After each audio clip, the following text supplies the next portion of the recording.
So, ladies and gentlemen, there are many areas in agricultural value chains that our young people can tap into. These include agricultural technologies, on and off-farm ventures, aggregation, transportation of the produce, value addition, among many other ventures. So our young people should have a 360-degree view of agriculture and see where they can fit in and participate fully and meaningfully. In the 1970s, when the strategy of engaging school-going children in agriculture was introduced here in Kenya, they would spread the word to their communities about new technologies in agriculture. And in the process, they too got quite engaged and enjoyed their participation in agriculture. This model then was known as the 4K clubs, which is a Swahili acronym for kuungana, kufanya, kusaidia Kenya, which for our friends outside Kenya means coming together to work towards building Kenya through agriculture. Though the enthusiasm declined in the late 1990s for the 4K clubs, I still believe that this model holds the potential to massively change the attitude of young people towards agriculture. And this is why my administration has focused on changing the negative perception of youth towards our agriculture through the revival and the rebranding of our 4K clubs in all our primary schools. With about 31,218 primary schools and some 10,000 primary school-going children, the 4K clubs, I believe, are an invaluable platform for getting children knowledge, but also getting them excited about agriculture. With regard to our secondary and tertiary education, we are, in conjunction with our development partners, also reviving the Young Farmers Clubs to build on the foundations established under the 4K clubs.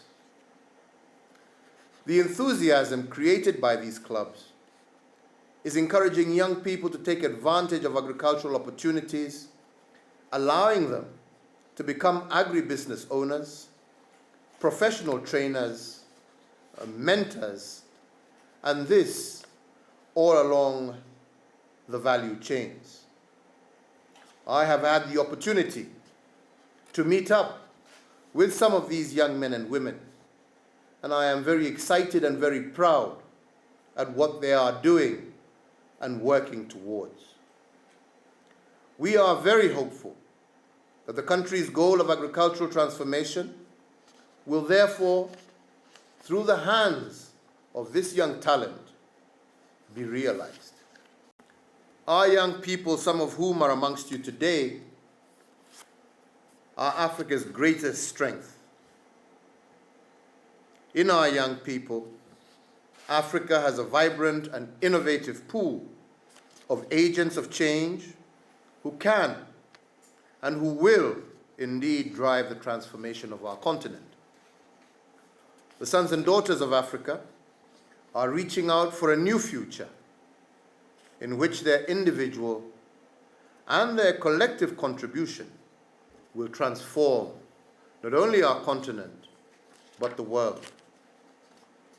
At this Youth Town Hall, our focus today is increasing the participation of our youth in agriculture. And it is important that at this stage we note that the youth unemployment rate of about 20% remains a huge crisis across the African continent. A continent where our young people account for almost 60% of our total population. This reality, however, is in sharp contrast to the average age of the African farmer, which currently stands at 60 years here in Kenya. Agriculture and agribusiness therefore presents enormous opportunities for this young generation to not only create decent and honorable jobs for themselves, but also to improve food security in Africa. However, what remains conspicuous in most of our nations is the very low participation of the younger generation in the agricultural sector. Agriculture in Africa needs these young people, and our young people should begin to see and understand the immense opportunities and benefits available in agriculture. Today is an opportunity for the youth participating in this conversation to enlighten us on what would inspire them and their peers to participate more in this sector. We, and I repeat again, we are not here to dictate solutions to our youth or to force them to buy in to preconceived ideas and already formulated solutions. We are here to listen to you and to your ideas. We are here to engage and to receive the ideas that will guide the development of policies, programs, and projects that better suit the aspirations of the sons and daughters of our continent. We must also constantly find ways of sharing our experiences and progress that we are making in transforming agriculture into a youth-friendly space. Through such forums as this one, we hope to be able to direct our policies and strategies towards what is working and adapt it to our unique social, economic, and political environments. Our role as governments is to listen to our youth and thereafter ensure that the systems as well fit in to their operating environment and are conducive for greater youth participation. I want to give you the assurance that my administration, through our Ministry of Agriculture, Livestock and Fisheries and Cooperatives, has received various input from our youth across our country, and we still seek more. We have, as a result, developed the Kenya Youth Agribusiness Strategy 2018 to 2022, and through this identified and began to address some of the challenges and barriers that prevent young people from engaging meaningfully in agribusiness. Some of these include negative perceptions and attitudes towards agribusiness. Others are limited access to financial services, inadequate skills, knowledge and information, limited access to land for agribusiness, limited access to markets, limited value addition, inadequate policies to support youth in agripreneurship, climate change, environmental management, and other cross-cutting issues. The Africa Green Revolution Forum is indeed playing a very key role in the food systems and agricultural transformation on our continent. And indeed, it is very notable that the forum in the past has successfully converged key stakeholders from all over Africa and across the globe to discuss pertinent issues around agriculture and food security.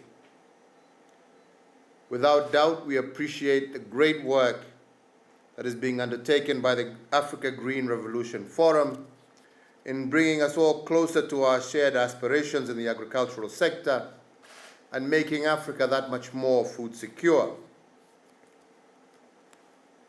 I would be adverse if I did not note the immense gratitude, the emphasis on policies and the role that these policies play in boosting productivity in agriculture and enterprises also in agriculture and the agricultural food chain. So this event comes at a time when the whole continent, and indeed the world at large, is battling COVID-19, a unique pandemic that has thrown, in one way, the gains of many decades across all our social economic sectors into total disarray. But however, some of us believe that all is not lost, and we believe that by working together, we will overcome, and we shall indeed bounce back stronger and even better. So, ladies and gentlemen, as I conclude, I want to encourage all my fellow heads of state across our continent to prioritize such initiatives in their countries as a way of molding and spurring the young mind into agriculture. For they, and they alone, are the key to improved food and nutrition security in Africa. So once again, I want to thank all our young people. I want to thank AGRA for their continued great work towards ensuring our continent becomes food secure, and to all the officials at the Ministry of Agriculture, and indeed all our development partners, and also our non-state actors who are participating in this discussion today, as well as all those who are following us virtually from Kenya, Africa, and around the globe.